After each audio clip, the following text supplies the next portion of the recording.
right. Now it says we're live, but I don't see it yet.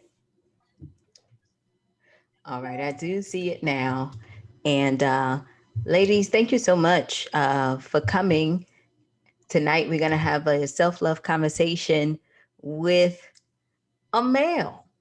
His name is Ryan. Ryan, we really don't have males on our on our platform. So, consider this to be an honor, and I thank you for just being bold enough to come and speak up. This is Abuse and Assault Awareness Month. This is the last day. Well, tomorrow is the last day. And when um, I got your story, just a little bit of it, I was saying to myself, wow, however you want to do this, we can. But I think your story is so important that a lot of parents need to hear, and a lot of people just need to hear in general. So thank you so much, and I'm honored to be the one to do this story. Thank you so much for having me, and it's an honor to be able to finally be able to speak my truth and to embrace it and really transition from a victim to a survivor mindset. Okay, so give me just a little bit of background on you. On myself, I'm 25 years old. I currently live in Dallas, Texas, getting ready to relocate to sunny tropical Cleveland in a few months. Cleveland. Um, I thought you was gets gonna me say Atlanta. no Cleveland gets me closer to family and friends, and I'm looking forward to making that transition. I grew up in the Pennsylvania area, went to school at Robert Morris in Chatham, and currently work in marketing and procurement. Oh, okay. All right. So now we're here to for you to have a platform where you could tell your story. And I want you to begin where you want to begin. And first and foremost, I want to say, if anybody is triggered by this story, please go ahead and take care of yourself. If you hear anything that makes you feel uncomfortable, please go ahead and do what you need to do. Even if you need to cut this off and see it later um, in private, then you can actually do that. But yes. I think you beat me to it. I was just getting ready to give that trigger warning, so I really appreciate that. Hmm. I think I would start with a statement of, and I put it in my story, which is healing is not linear. Mm. It took me a better part of a decade to be able to come to terms and acknowledge and truly begin my healing journey. And there are good days and there are bad days, but it's very much so unique for everyone. And there's not a right way or a wrong way to heal. Um, I would say my sort of assault story really began the first few weeks of my undergraduate experience when I was 17. I was invited to a party, and being young and being in a new environment, really just wanted to make friends, and I had that naivete that I definitely do not have anymore. Yeah. I was invited and just desperate for connection to feel like I was accepted. I went, um, started out decently, had a few drinks, and then didn't really remember much after that. Until I woke up and was in the midst of being assaulted by, from what I can recall, three individuals. I think And this it's is male or really female? male. Okay. Yes, and I think the body does weird things. I think it was a blessing and a curse that there's some things that I just don't remember, and I think that's been a big part of my struggle in trying to find radical acceptance, because I do think that's the goal, is trying to find that radical acceptance. Um, but there are just details of that night that I'm never going to fully recall, and I'm slowly getting more comfortable with that thought. Um, the aftermath of that, and there's probably about a 10-minute period that I can recall from that night or from the actual action before remembering waking back up in my dorm room. Mhm. Um, and the immediate aftermath was very confusing, but I really tried to. I have this expression where I just lock everything in the Disney vault Right. and hope it doesn't come back. But like all great classics, it comes back remastered I like that. on a constant loop. And I'd say in the immediate weeks after was just this feeling of not having control. Um, Over that semester, I developed an eating disorder as a way to find that control, restricting calories and losing probably about 50 or 60 pounds in the semester of my first to second semester of school. And really like leading up to and I was 17, and leading up to the second assault at 19, one of the things that I don't think gets talked about enough with sexual assault survivors is how we cope. And I oftentimes think that like hypersexualization does not get discussed because it's just filled with so much shame. But it's real, and you just put yourself in that position to continue to be re-victimized. And Okay, Ryan, you got me in my zone now, because I said this to a guy that we had on, which was our rape crisis counselor. And, I was very emotional about it. Why? Because I said, one of the things that happens, even though it didn't happen to me, it almost did, is the shame, right? That comes with it. Now, you are a kid going to a party, and I truly think it's like that's what college kids do, right? Especially when we get to school, we try to make as many friends as possible. We're away from home. We want to be able to meet new people, enjoy ourselves. We're not thinking the worst case scenario. We're thinking, oh my God, I'm away from my parents. I'm about to have this amazing time, right? And then this happens. And now, it, you're, like you said, the body changes, the mind changes. You're trying to figure out, well, did it really happen, or did I make it up? Can you talk about those moments? Because I don't think, Ryan, people understand what those moments are, where people say, I don't remember all of it, but what I do remember, because something happens to the brain, like you said. And then speak about the shame, if you can, for me. absolutely. So I like how you sort of frame that, because and like I said, the body really does, I think, try to protect us the best way it knows how. Yeah. It sends out that warning flag and then just really goes into overdrive to protect you. Um, it was something that like after that first event, like that I had recalled some things, like I knew something happened. I went a couple days later, sort of for confirmation for myself, took a drug test and it tested positive for GHB.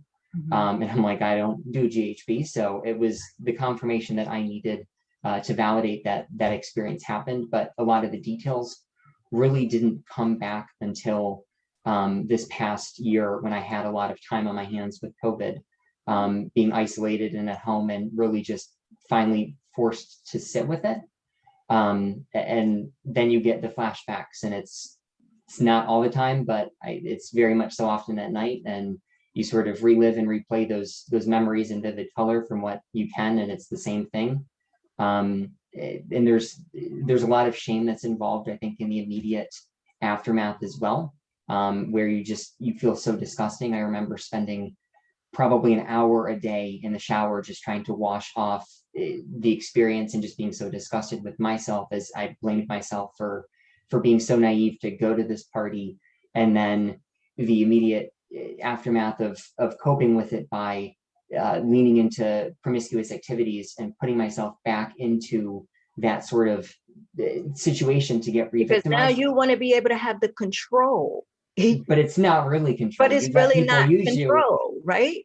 And that's what I want people to know, is like, when you are victimized, you're really in a state where something happened, but your brain is doing what it's doing to protect you. But at the same time, when you realize something happened, the first thing you want to do is get your control back. And you believe that you need to do that by putting yourself out there in a situation again, so you can have the rules. You can say what can happen with your body, because you're in a situation where you feel violated, right?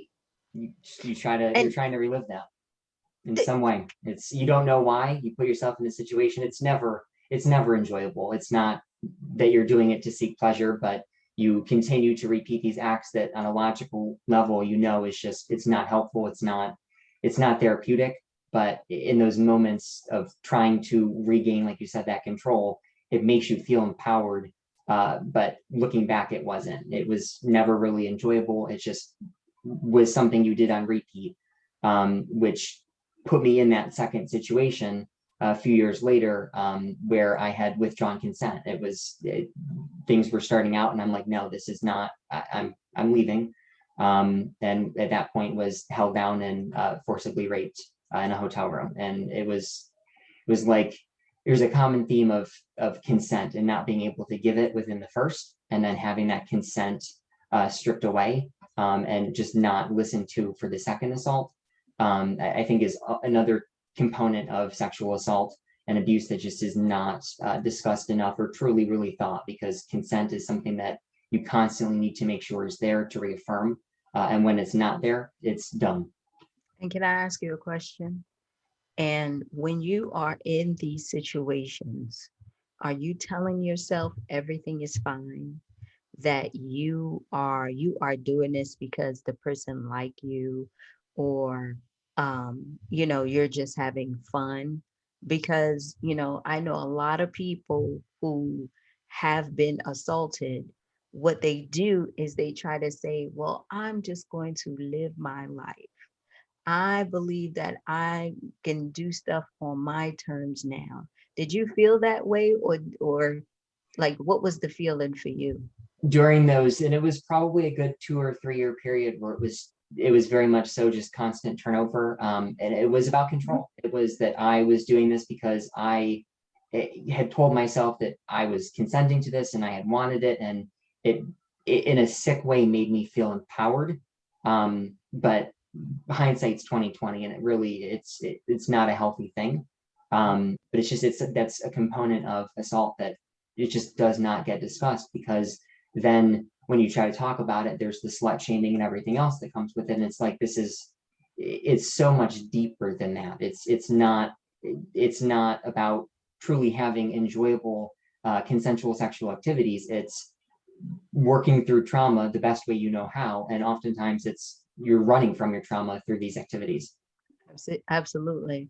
And so now, after it happens a second time, what is your mindset then? Like, what are you thinking then? It, the second time was, I think, because I was more conscious, and like I had full recollection in my faculties about myself.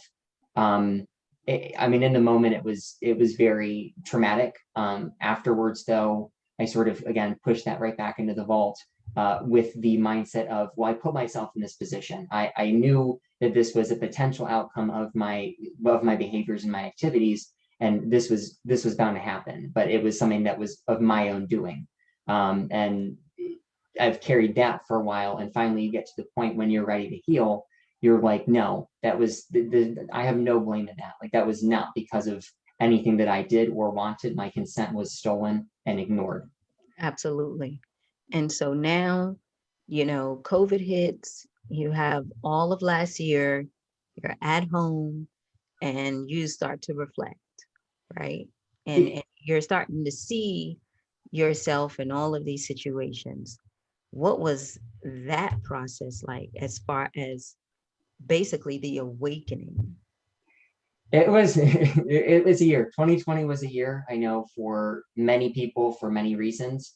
And I really try to be someone that finds positive things out of every difficult situation. Mhm. And having spent so much time running, be it working long hours or constantly filling my social schedule so that I wasn't really at home much, to be forced to sit at home and not be able to travel for work, and just to really sit there and reflect. The immediate start, probably from like March to May, uh, I got very stressed, was having a lot of anxiety and panic attacks, lost about 35 pounds and couldn't figure out why. Went to a ton of different doctors, had tests done.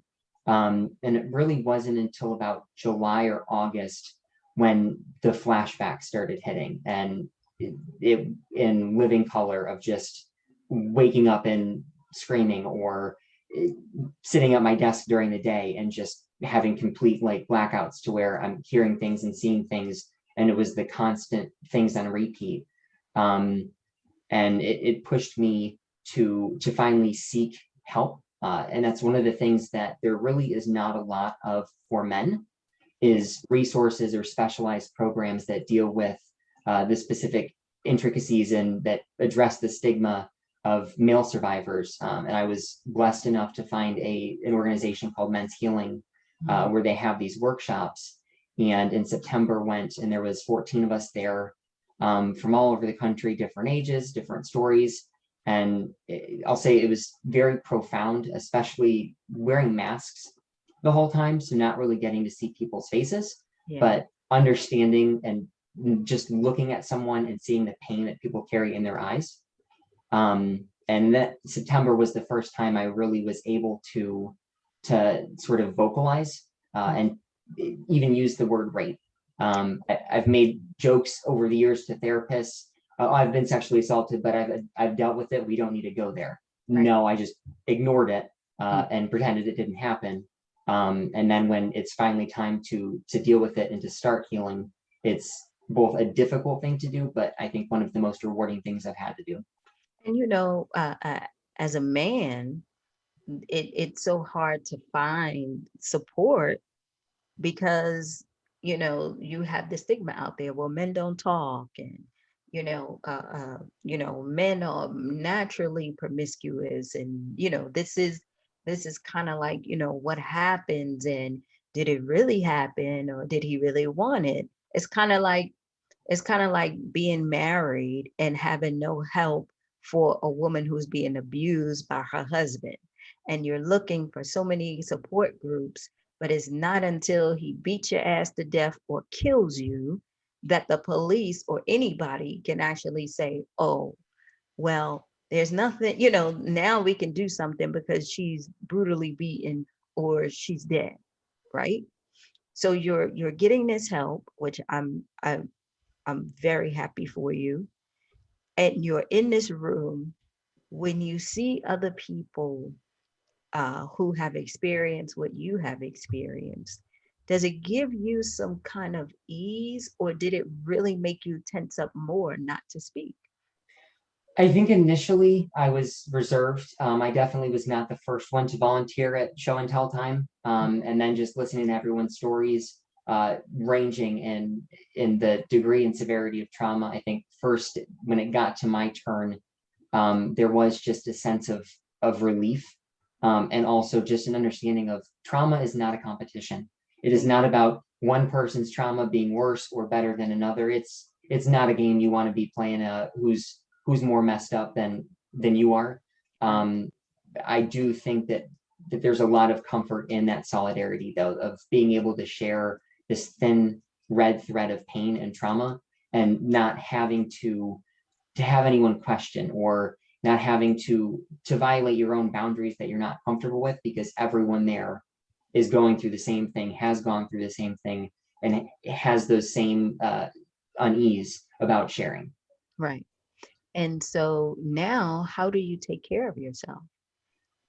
Uh, I continue to see my therapist. We were on a weekly schedule. We continue to sort of expand the time. I think it's given me a lot more time in between sessions, when things come up or when flashbacks come up, to really try to ground and process. Sleep has always been an issue since that first assault, to where I just might get an hour or two of sleep a night, but it's very much so just constantly being in that hypervigilant state Mm. of being triggered at nighttime, Mm. and not wanting to sleep because it's a very vulnerable activity. But you take every day how it goes, and you sit and reflect. I lean into poetry often.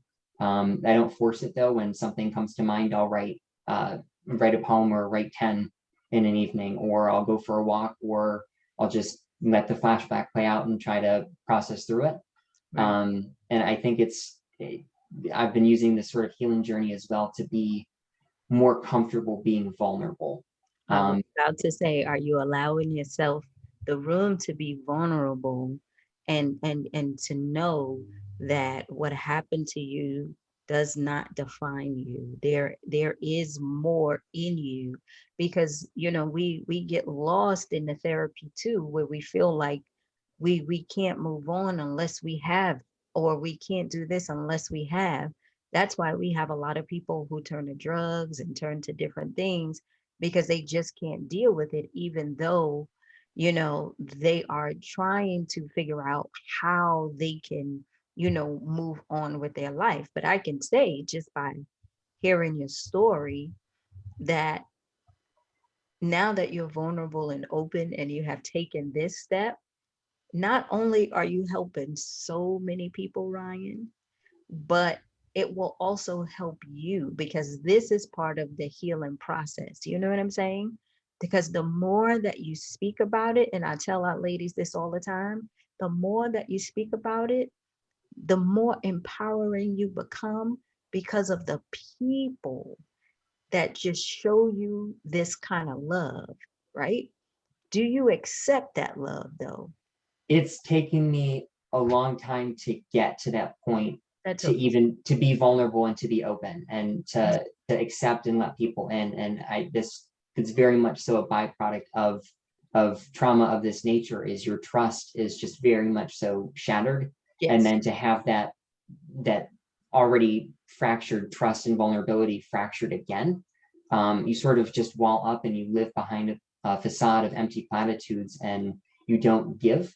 I mean, I was married for almost 2 years when I moved down here in 2017. I got in a relationship and got married, and it ended up getting to the point where we got divorced in January, Mhm. just because I wasn't truly able to be vulnerable Got it. throughout our marriage and our relationship, and just yeah, intimate relationships. It's always been something that I've struggled with, to let someone in, to see me, to be able to help, to accept that help, Mhm. and support. But throughout this process, it's a journey, Yeah. and being able to be more vulnerable and open, I think I've made significant inroads. Just being able to wake up at 3 in the morning and say, today's the day, I'm typing my story and sharing it. And I just felt so compelled to do so. And the amount of love and support that I've gotten has just been so profoundly humbling, and just overcome with emotion. What do you think you need to start to accept that? Because, I know you feel it, like when you put your story out there. And I don't want you to make up stories like, oh, they just feel sad for me or whatever. But, to really open yourself up to see that your story is what's going to be empowering, right? It's going to be your story that saves another boy out there, another man out there. And even though you think they're not listening or looking, they are. And the love, when people say they love you, they mean it, right? They mean it. And it is not until you start to love yourself that you will actually hear it, because now you just hearing wah wah wah, right? No, because I've been there, I No, promise it's you, right? no, I 100%. And I finally gotten to the point, I'd say a few months ago, where I just looked in the mirror and I'm like, I'm okay with who I am, and I'm okay with what I'm seeing and the person I've become. And I think that really is the first step, because you can't let others in. You can't truly accept. You can give. I'm very good at giving love and empathy and support for others and helping other people with their problems, but to accept to accept the help and love and support, and to allow yourself to be lifted up by others, it's not an easy thing. I think just in general, but more so when you're in that state where your walls are up and no one's coming in.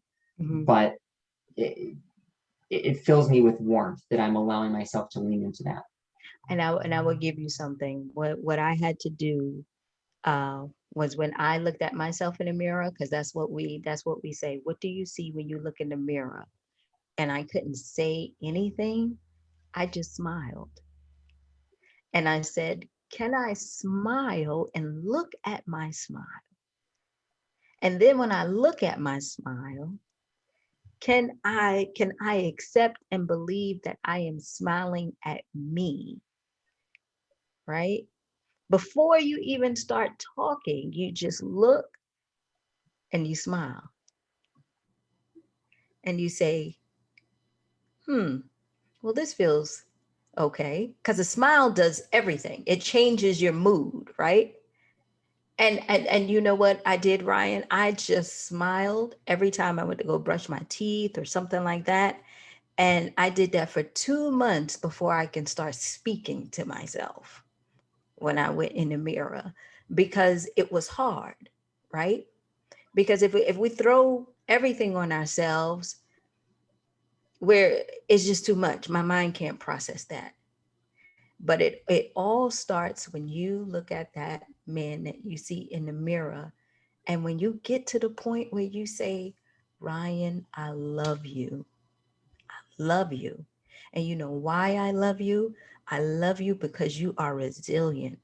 I love you because you are still here. And I love you because despite everything you went through, you are still the man. You can still have love. You can have peace. You can have joy because it's a choice. You can't choose to be angry. You can't choose to, but you have to make a choice to love someone. You have to make a choice to have your peace, and you have to make a choice to have your joy. And that starts with you. Nobody can do that, even if it's just with yourself. And then it will spread out. You know what I'm saying? I can't agree more with that statement if I tried. And it's, I think once you get to that point of truly being able to have that sort of aha moment, just the profoundness and the realness of it is when things start, and being able to let go of the anger that's been placed within you by someone else, by the actions of someone else, getting rid of that shame and that sort of just self-disgust and self-loathing, and letting that be replaced with self-love and self-care. It's a game changer, complete It is. game changer. And it's taken me 9 years or so since the first assault, and another or 7 since the second, Mhm. to get to that point. But it's a game changer, and it's what I sort of started with, of getting to a survivor mindset versus the victim mindset. And it's, everyone has their own timeline, but That's when right. you get to that point in your healing journey, it's complete game changer. It is. And so are these people in jail? Did you pursue anything or Unfortunately, no. oh, That is one of the things that I regret, was not speaking out and trying to get justice. But at that point, I was more so in a denial mode. I mhm, acknowledge quickly and then pretend like it didn't happen. right. Um, to the first incident, like, I honestly don't know any of the assailants. Yeah. And the second one was met at a bar, so it wasn't really someone that I had a name or formal sort of relationship with. Um, so unfortunately, no, and that's one of the things that I will carry with me, because I'm sure they have continued. I mean, it's a cycle. It's not something that you do once. You don't just decide to go to or attend a college party and gang rape someone, or you don't decide to ignore someone's consent. That is predatory behavior. That's a cycle.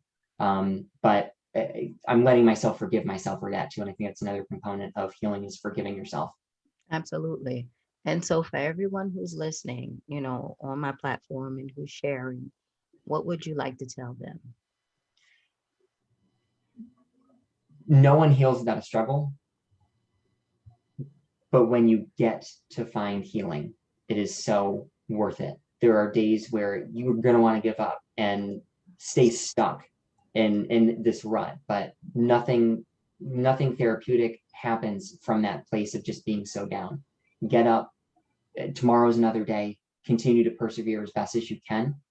Take care of yourself and let yourself heal. Mm. Ryan, thank you so much for sharing your story. Thank And you so much. I love you. I love you because we're both survivors, right?